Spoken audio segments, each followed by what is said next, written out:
It's 1914, World War I just started. Many people are dying and there's a lot of suffering all around the world. Now it's 1918, World War I ended.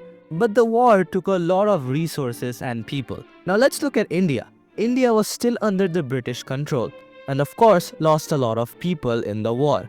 Many people died from hunger and diseases too. Now let's take a step back. This is Mohandas Karamchandra Gandhi, but you can call him Mahatma Gandhi. He was an Indian, but went to South Africa to study law. He came back to India in 1950 and realized that his country is not doing well at all.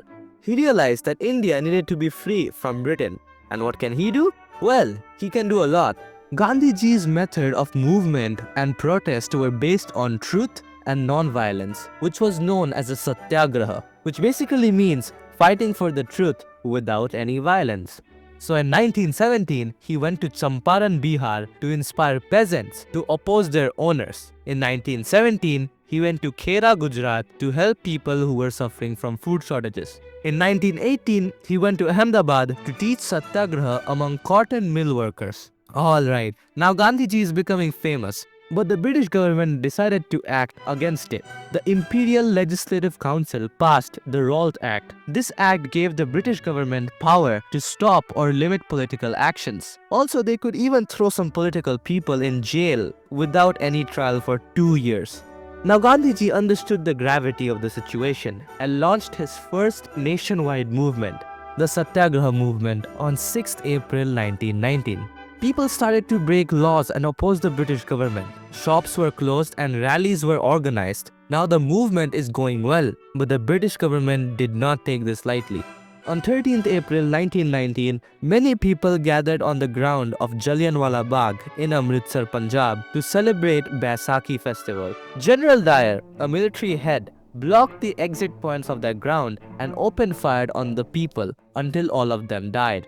After this incident, when the news came to the public, they were furious. They attacked government buildings, but the police captured them and humiliated them in public. When the news came to Gandhiji, he realized that this was causing too much violence, and he stopped the movement. Now, another step back. The British are back in power in India. Gandhiji needs a new way to start another non-violent movement. World War I had just ended to a defeat of Ottoman Empire. Now the Khalifa of the Ottoman Empire, aka the ruler of the Ottoman Empire, needed help. So Gandhiji saw this as an excuse to start another movement. On the surface, he was helping the Khalifa, but his goal was to defeat the British government. So he started the Non-Cooperation Khilafat movement in January 1921. People do not cooperate with the British. Many people left their government jobs and students stopped going to school. Foreign goods and clothes were boycotted and movement was massive, until it was not. The people who quit their jobs realized that they have nowhere else to go. So they went back to their old same government jobs. Original goods and clothes were limited and expensive at the time. So they had no choice but to go back to their old ways and use foreign goods. The non-cooperation movement was still going on, but very slowly.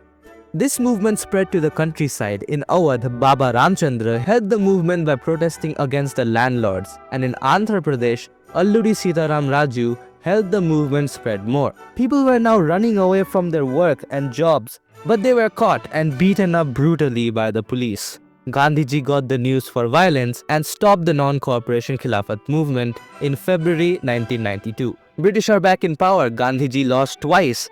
But the British were a bit scared at this point. Sir, this Gandhiji guy is really getting on our nerves. We gotta do something about him. But what can we do? Hey, I got an idea. The Simon Commission. The Simon Commission was made in India and its main goal was to suggest changes to the constitution for the betterment of the British government. The Indian leaders did not let that slide and treated it with a slogan, Simon go back. Now step back again. Recently, the British government put taxes on salt.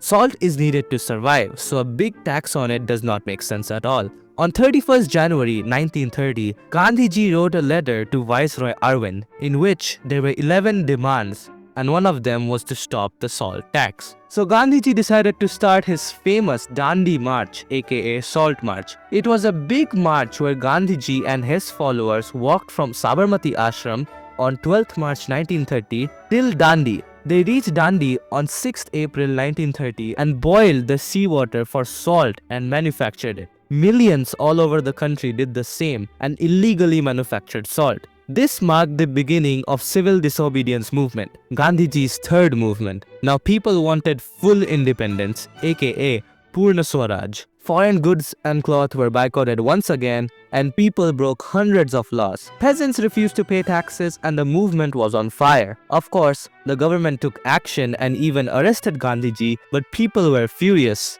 Gandhiji came out of jail because of his massive popularity and then stopped the movement because it was a lot of violence.